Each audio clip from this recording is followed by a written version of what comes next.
ನನ್ನ ಕೈಲಿ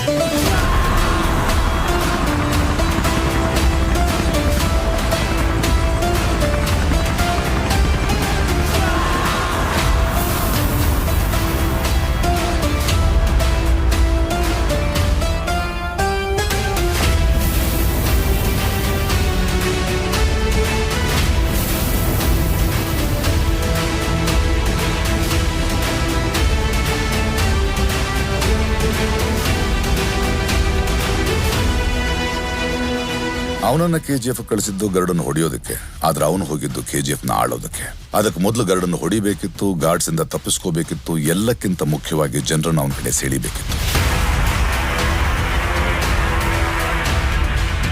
ಅದಕ್ಕೆ ಶಾರ್ಟ್ ಸರ್ಕ್ಯೂಟ್ ಮಾಡ್ದ, ವೈಟ್ ಲೈನ್ ದಾಟ್ದ. ಆದ್ರೆ ಮೊದಲು ಅವನು ಹೋಗಿದ್ದು ವಿರಾಟ್ನ ಹೊಡೆಯೋಕೆ. ಅಲ್ಲಿಂದ ಆ 3 ಜನ ಕೈದಿಗಳಲ್ಲಿ ಒಬ್ಬನಾಗಿ ಬಂದು ಎಲ್ಲರ ಮುಂದೆ ಗರುಡನ್ನು ಕೊಂದ.